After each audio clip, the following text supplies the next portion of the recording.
Welcome to the Resellers Podcast with Tech and Sports and Daily Refinement. We've helped thousands of people save time and make more money by improving their online stores.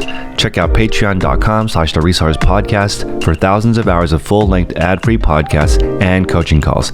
Join our Facebook group with thousands of sellers making the transition from hobby to business. See you in the show. What's up, everybody? Welcome to the Resellers Podcast with Tech and Sports and Daily Refinement. Today, I'm excited to tell everyone that 2 years of pain is finally over for James in the group. This morning it was cool because he said he's been in the group for 2 years and he's watching all these other people in the group get far ahead, and he's kind of in the exact same places when he joined the group. He knows a lot more, but he hasn't progressed in his eBay business, and that motivated him to niche down. I was actually pretty surprised because when you run a YouTube channel, you usually have to find cool stuff, but now finding cool stuff is on the back burner. He's got to focus on one niche. Yeah, totally. So like for YouTube, maybe it's not as fun, but for the bank account, it's probably more fun to just niche down. Yeah. For your day-to-day lifestyle and activities, it's probably more fun to niche down because, you get more of a regimented schedule and there's not too many peaks, not too many valleys, and everything kind of, gets into this routine where you're able to accomplish the same goal every single day, which is, a large part of what we talk about. So yeah, I mean, everybody has, a different time where they kind of, some people hit their breaking point, some people have an awakening. And I think for James, like he had an awakening where, we do the $100,000 call and the $250,000 call now. Yep. And like the people that are involved in those calls, maybe he saw like, hey, these people started after me, or maybe like I'm more gifted at reselling than these folks, but these folks have excelled past me and, are doing better than me in business. But, you can get into like a tricky situation where like you compare yourself to others, but you just have to compare yourself today to who you were yesterday. And if you're making that comparison and you've been exactly the same, for 2 years, then that's when you have that awakening. The other part of niching down is just sometimes maybe out of frustration, maybe, you can only pack so many vases that no matter what you do, they end up breaking in the mail before you say, I'm no longer in the vase niche and I need to figure out something else where I can deliver a successful item to the customer every single time. Or, I don't want to test video games, or I don't want to order parts or pieces, or, I don't want to measure clothes, or I don't want to wash clothes, just something that kind of lets your niche settle on you. And then that's also like another way of niching down. But like, you've kind of gone through the same sort of evolution where really in the last, I would say 3 months or so, like prior to that, like you really kind of kicked it into another gear. But the last 3 months has been like in overdrive, another gear from there. And like your business is starting to take off yet again.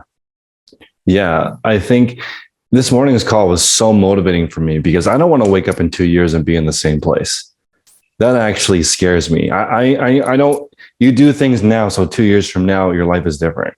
So that was really motivating. And then when Catherine chimed in this morning and said that she's looking forward to not having to ship all these random items because that's selling out. She inherited all this stuff from a family member, and it was driving her crazy listing it all. And now she's shipping it. She's like, never again. I feel like never again is a kind of a good way to approach this for a lot of things.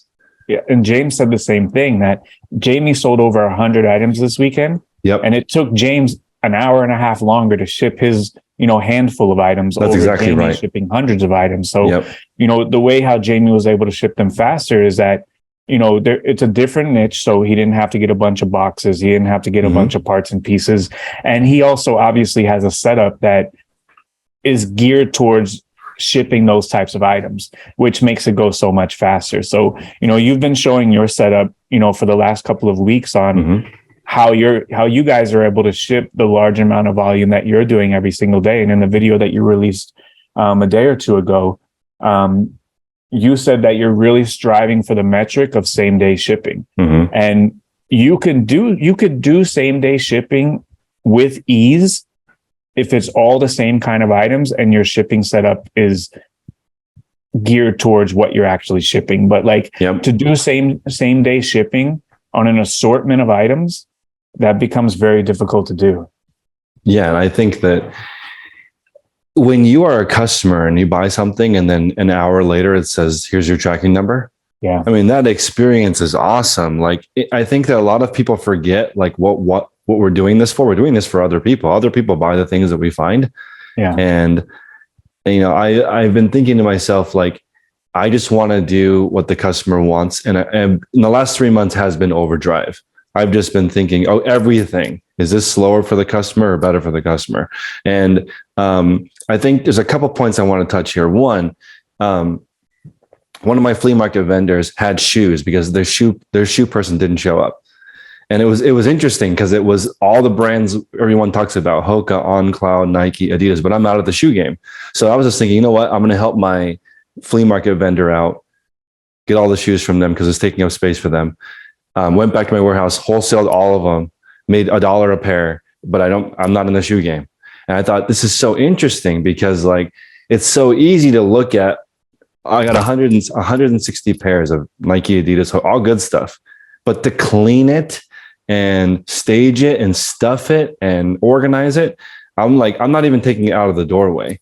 Came in the doorway, did the auction, went out, didn't even go into the warehouse. And I was just thinking, everyone's going to come upon other things sometimes, but if it's not in your niche, you need an outlet to sell it. This morning was there's a lot of people in the group that are storage auction people, and you need a wide Rolodex of people to call. I don't think you can list it all. I don't think that's a good strategy.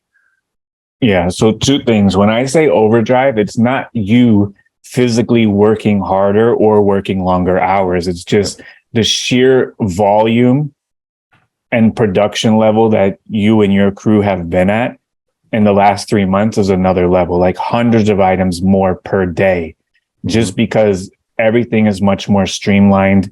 You've taken the modular approach, and you've set up everything to really sell items open to close. There's not a lot of shenanigans in there. Second part about the shoes, whenever you do a deal like that, and I was talking with Isaiah about this the other day, if it's outside of the niche and you're going to do a quick flip, you have to already know who's going to buy it before you buy it. Because Isaiah said, hey, I'm at the thrift. I don't sell clothes, but all clothes are $1. I can get 300 items and I can sell them to somebody else, this and that, this and that. I said, who are you going to sell them to? And he said, I don't know. That's right. And I told him, whenever I do wholesale, the items are already purchased before I buy them. So like if someone says, hey, I have 500 pairs of shoes, I shop the deal before I buy the shoes.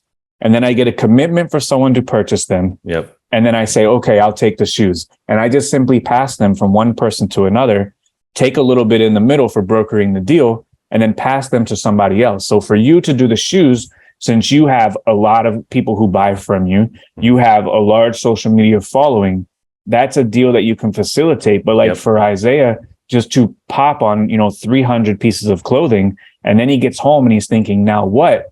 That's a different situation. So like, I think if you're going to do any sort of wholesale, or if you're going to venture outside of the niche, you have to have those items sold before you even purchase them. I mean, in your niche, you have your items sold too. You know that a certain shirt will go to Japan or Australia or the East Coast.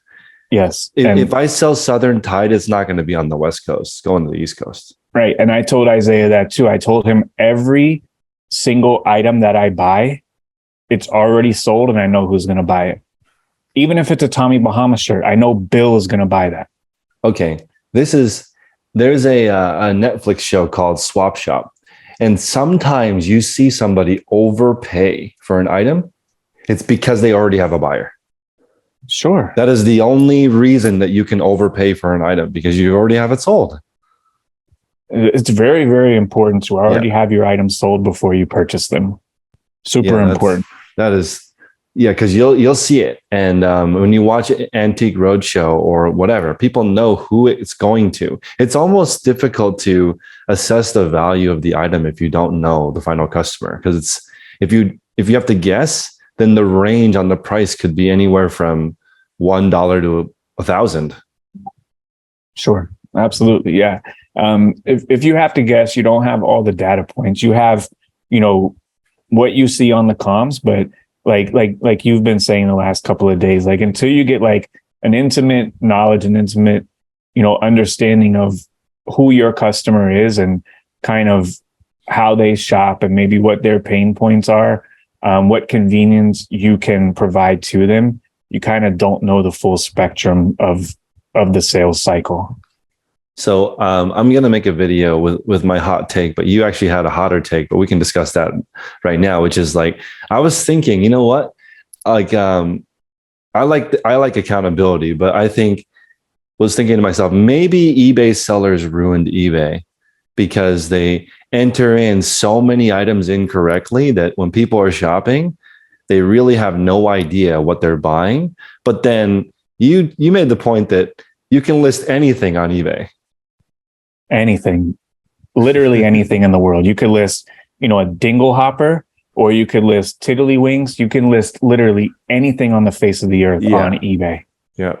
So how can they make that standardized? They can't. It's very difficult, but I think that they've done a great job with one listing format. Yep. For everything.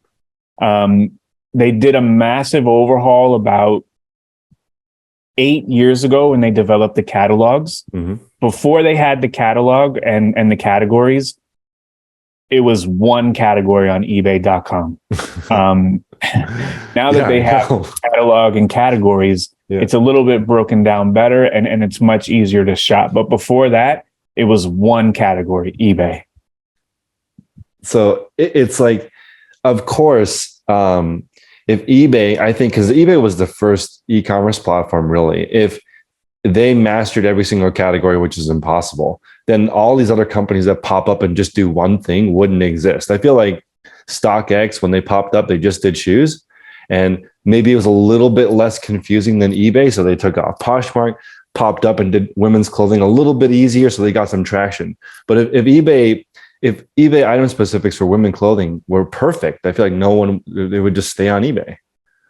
Well, what about the counter argument of eBay never really niched down? StockX niched down to just shoes. They focused on only shoes. Yep. And then they were able to excel in that. But then StockX, they kind of get squirrel brain and they go, well, now we're going to do cards and now we're going to do this and that. And they get their ass handed to them whenever they go outside of shoes. Yep. And it's the same thing for, Poshmark. They excel in one, but they want to try to do home goods. They want to try to do something else. Yep. But like eBay is all encompassing and, massively successful, especially in this day and age. And, I think that they've done a great job really controlling the market for the secondhand. A lot of these other companies are going to pop up, but like you said before, like what Poshmark does in a whole year, that's like what eBay does in a day. Yep. So like it's not apples to apples, but then eventually maybe does it get into the death of a thousand cuts where like all of these platforms pop up for every single category. Mm-hmm. And now you have a lot of stock X's for whatever category you're looking for. But like when you say that like eBay sellers ruined eBay, you're coming from the aspect of it is difficult to make a quality listing. I think that the layman person or the casual seller, I think that person has a difficult time going through all the item specifics because you really have to be an expert to list an item, especially with clothing. If you want to list a women's top, there might be 20 different sleeves.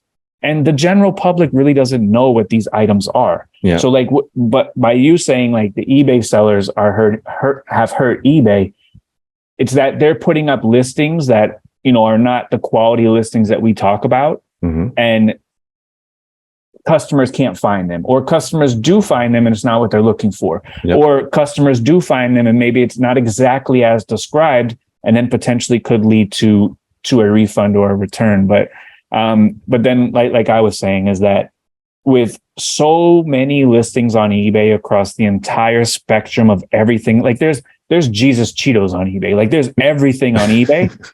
And like you can, if you're looking for a Jesus Cheeto, you could type it in the search bar and eBay will show it to you. Yeah. But like, I think they've done a fantastic job with just figuring out our mistakes, correcting them and showing them to the customer. Somebody posted in my last video that the days of listing random stuff that people don't want and selling them are over, because there's so many items that people do want now, because there's more information. So like you can find pretty much anything in any quality. So like it's unusual to buy something random when you can buy what you're looking for. Right, absolutely. Like random would be going to a thrift store or a junk store. If you want random, that's where you're shopping. You're not typing on the keyboard for random. That's right. Like when you go to google.com, there's a button that says I'm feeling lucky that's going to show you the first random result. Yeah. Like if eBay had I'm feeling lucky as a search, like maybe that could be a category. But anything and everything on one page. And probably would be successful. So if eBay, you're listening, you got to shoot me a percentage on that deal, because that would probably result in a lot of sales of I'm feeling lucky, show me random items. Man, can you imagine that? Yeah. You get to be the I rank number one in I'm feeling lucky on eBay. I'm feeling lucky, yeah. But when you had your hot take, my hot take was kind of related to the one that you just spoke to. And I think the days of just listing an item and not being highly educated in that item and not being able to list an item in a quality fashion and expecting that item to sell, I think those days are over. And I think that is a large part to what we have created in the group, because us as a whole are listing tens of thousands of items, if not 100,000 items every single day in a quality fashion. And I think that if you're not doing that, your item will not be seen and not be sold. Maybe 5 years ago, 7 years ago, 10 years ago, you can throw up items and they will sell. But I think those days are over. Your item has to be quality. It has to be desirable, has to be priced correctly. Otherwise, those items may never sell, because there are tens or 100,000 items going up every single day that are quality. And that's like, if you're looking for a cool license plate or a cool sweater or a cool hoodie, eBay is going to deliver on tons of cool ones for you to choose from. And I think now in the group, with everyone becoming more advanced, listing more quality items, I think that eBay will actually trend up. More people will shop on eBay. People, especially on Amazon, they're getting items that are not as described, because items don't look like that. We talk about like how on Amazon a pure white background is required. It doesn't look like that when you get it. So there are lots of Amazon sellers with 20 to 40% return rates. And that is on a brand new item, they're getting a 20 to 40% return rate. So I feel like as long as eBay quality listings continue, they will continue to increase or grow. And they do grow. It's just slow. And they're so big that people maybe don't notice, but 1% might be like 200,000 new people a day. Sure. I mean, could you imagine an eBay store with 40% returns? Like the worst of the worst store doesn't get 40% returns. Yeah, that's true. You could just be shirt red 99 cents and you wouldn't have 40% returns. No, this is too high. Thankfully for eBay, you have to upload your own photos, and that probably negates a large portion of the returns, because even if your title's no good, the description is no good, at least they can shop by the photos. But on Amazon, it's all catalog photos, stock images, and it's a little bit different buying experience. Amazon is like a big box store. eBay is going down to the swap meet. I'm optimistic that eBay will grow in the future, just because there's just so many people looking for a deal. As you said, recession and reselling go together. So as people can't afford brand new things, they're going to be looking for more pre-owned stuff. I don't see it declining. Maybe there's more people selling, but the people buying, I don't see it. I asked all my workers, are you guys okay with buying pre-owned items? And they said they prefer it. Yeah, but like our generation, you and I, when we were in school, if you got caught dead at the thrift store, you get clowned till there's no end. That's true. Like, it's so much more acceptable now to buy pre-owned, to do sustainable things like that. And that only helps all of us who, are in this niche of reselling, pre-owned goods, shopping at thrift stores, garage sales, flea markets, that it's much more acceptable. And I think even though there's more sellers, like you said, there's going to be more shoppers. And I think that the money that the shoppers have to spend, I think, is going to outpace however many sellers end up on the platform. Because, I've read articles where they say like, pre-owned clothing, vintage clothing is going to go from, 7 billion to 400 billion. And like, I don't care how much you list and how much you sell. I don't know if we can outpace those kinds of numbers. Yeah, I agree with that. I think Travis mentioned something in the group, which was there's a disproportionate number of sales going to the top people. And you mentioned when you're looking through the solds, it's like pretty much all people in our group. A lot of them, yeah. And sometimes it's like 50-1 results. Like we always joke about being number one in your category of some obscure category, but then we got that message. There was a lady that was number one. Brass horse medallions. Number one in brass horse medallions. And we can't even make that up. She's number one in the group. And Excellent. She probably sells 80% of those that even get sold. 100% agree with that, dude. They have new slides on Terapeak. One of them shows just the price range. One of them shows how many of that actual item sells per day. Mm-hmm. And then one of them shows what percent of sales, what percent of buyers equal the total sales. And like every single brand that you look at, 80% of the sales go to 20% of the buyers, 90+% of the sales to 25% of the buyers. Like it is so heavily skewed. Sellers to people that know what they're doing. Yeah, are getting 80% of the market share for any particular brand that you want to look up. I think we are giving people the shortcut. If you walk to any street, like 20% of the restaurants have 80% of the people. It's like everywhere. The Pareto Principle. And the thing is, if you know that, don't you want to be in the 20% of people to get 80% of the sales? That's sure. The part that like, you can choose to be the 20% of people or the 80% of people. And it's just, I've been on both sides, man, being on the 80% and watching people buy from somebody else instead of you. Instead of like, why don't they choose me? Right? Because people are like, why don't I get any sales? The people in the 20% are like, why don't I get all the sales? They're like, I do everything right and have all this stuff. How come other people can sell things at all? Yeah, for real. And like we say a lot of this stuff, and like eBay starts rolling out the data to back it up. Like we've been saying, like, people in the group have been dominating the sales. Like you look at the actives, you look at the solds, like we're there. And then Terapeak rolls out the slide and it says it's for sure, 80% of the sales are going to 20% of the sellers. Mm-hmm. And, that's cold, hard facts straight from eBay. And, I think that as this whole thing evolves, and this is probably another hot take, I think eBay is trending towards two models. One is the $30 average sale price, 30 items sold model that we talk about a lot, which is like a beautiful place to be. And when I did that model, I made $207,000 in profit. Or it's going to be whoever can process the most amount of items the fastest. That's it.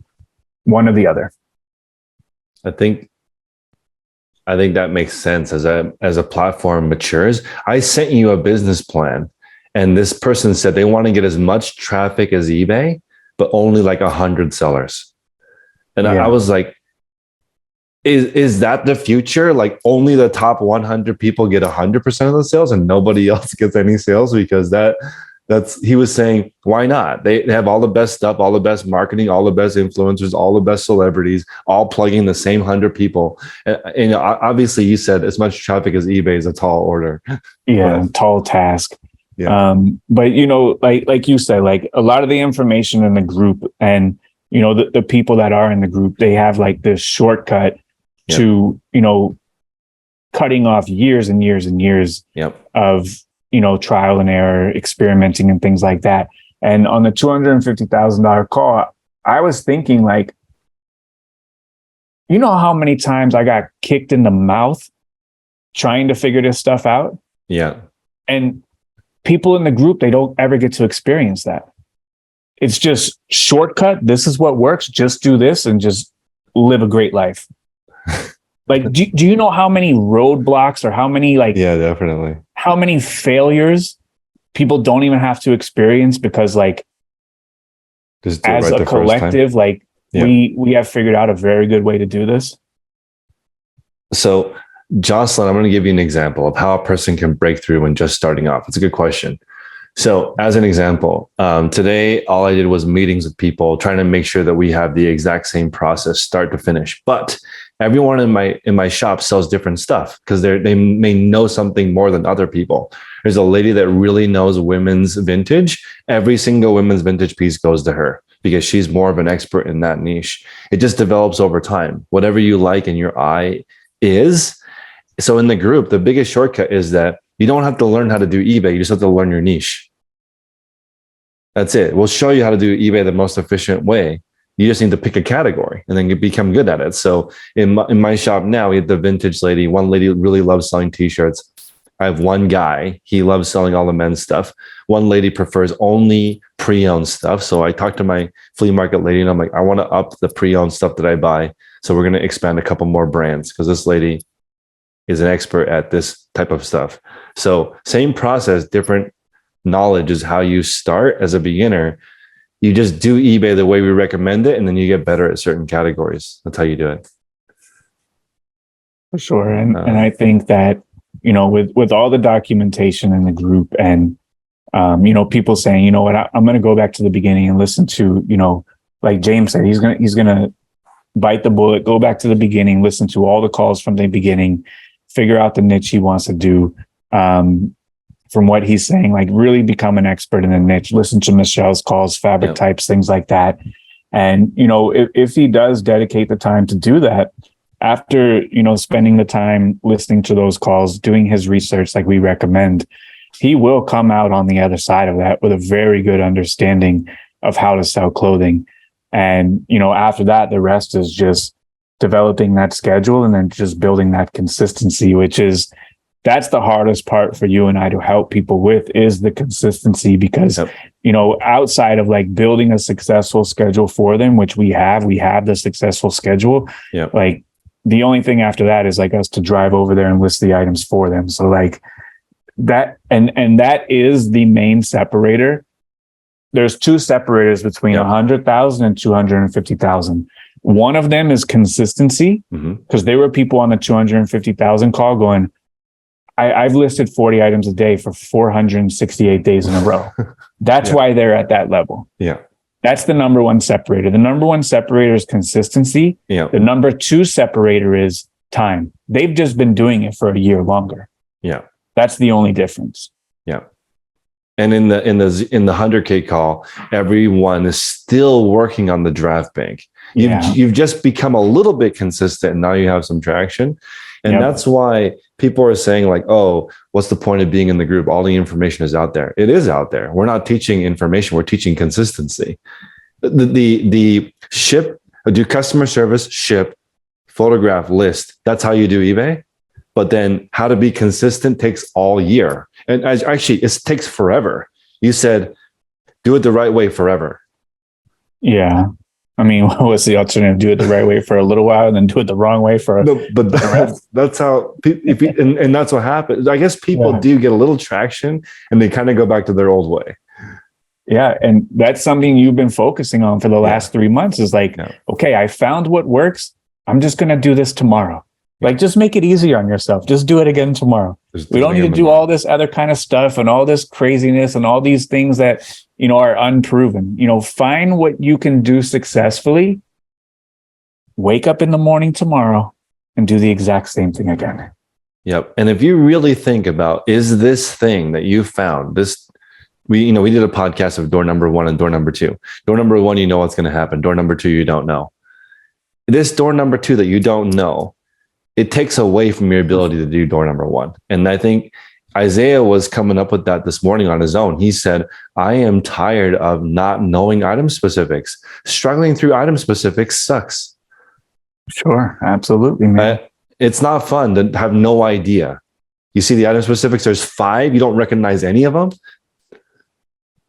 Right. And I think that's good too, because that's one of the 2 ways. You either get awakened or you get so tired of being frustrated that you just say, you know what, I have to learn how to do this, or, I have to get better at this, or I have to develop this skill.